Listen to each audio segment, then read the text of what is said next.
developments is the Nongard assessment of primary representational systems.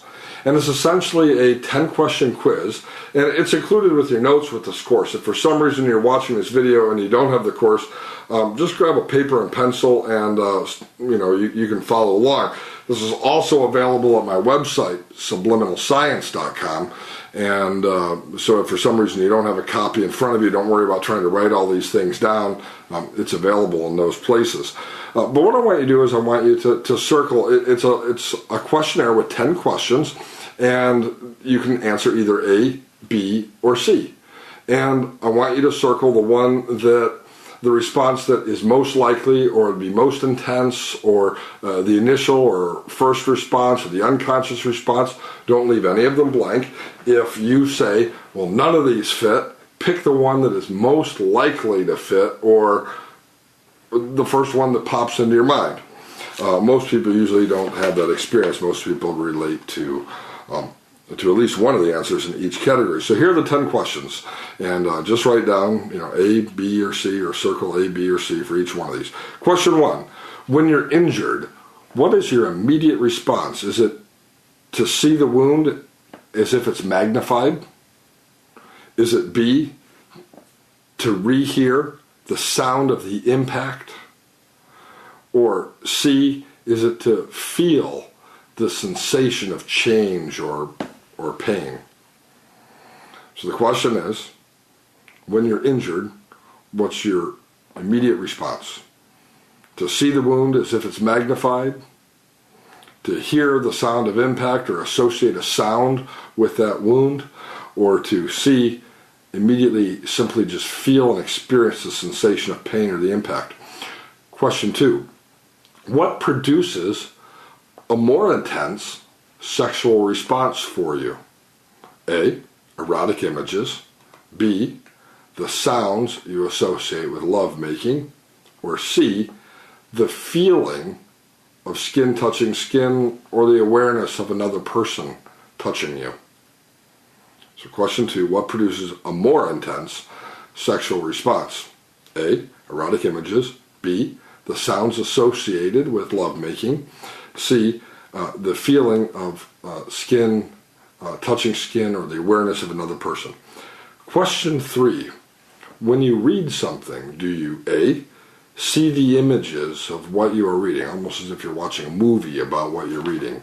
B, have conversations with the characters you're reading about? Or C, do you seek out stories that have action, adventure, and behavior? Steamy romance novels.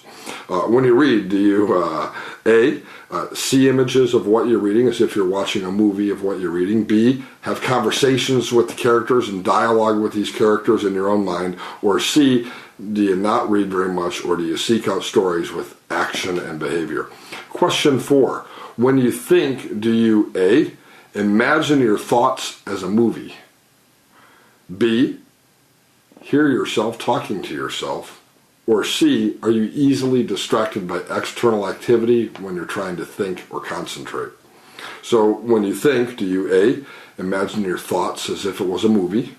Do you B, hear yourself talking to yourself? Or C, are you easily distracted by external activity? 5, when you're driving your car, do you A, daydream in pictures as you're driving down the road? B, do you listen to talk radio? Or C, do you just rock out and dance the whole way down the road? So when you're driving, do you A, typically, you're passing something, but you're daydreaming in pictures or movies? B, do you listen to talk radio when you're in the car? Or do you C, rock out and dance and really feel the vibe of the music you're listening to? Question 6, if you buy something you have to assemble yourself, like a charcoal grill, that's the last thing I bought that I had to assemble by myself. Do you A, look at the picture on the box to put it together? B, read the directions out loud?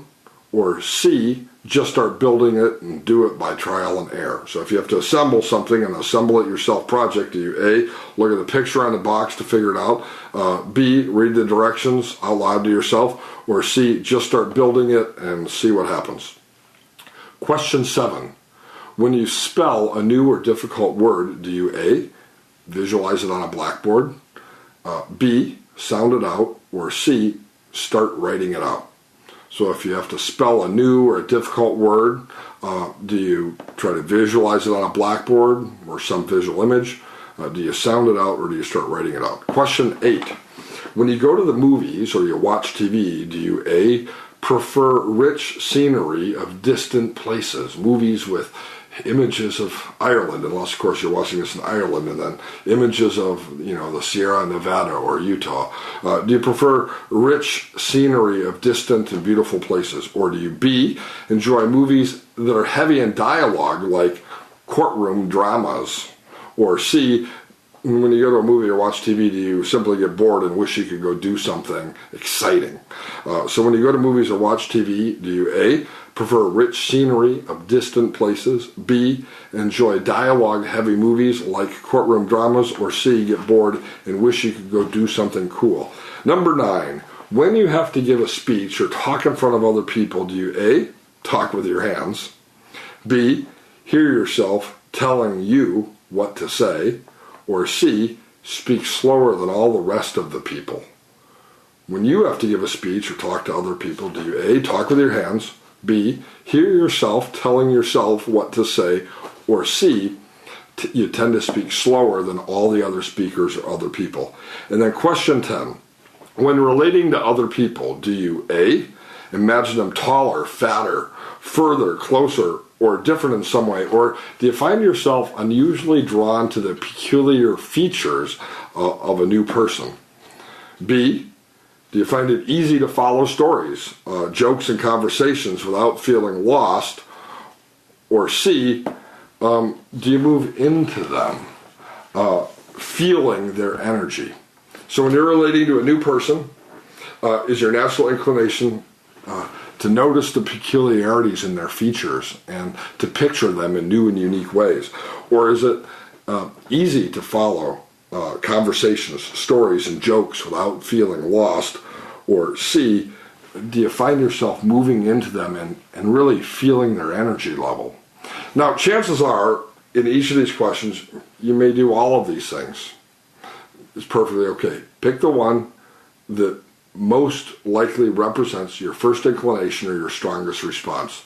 Now add up how many A's you have, how many B's you have, and how many C's you have.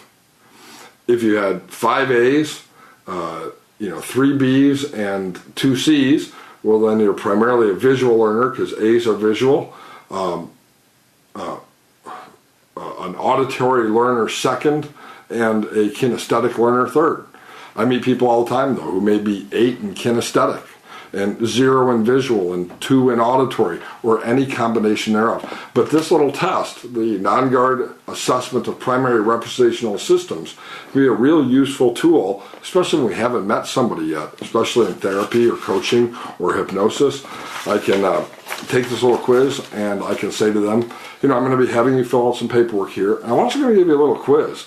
And it's just going to give me an idea on the way your mind works, so that I'll be able to match my solutions to, the primary modality you have of learning. And so I may even give them that with the paperwork before I even do a therapy session with them. But it's a useful tool. It's been useful to me in a number of different situations, and I hope that you find it a useful tool as well.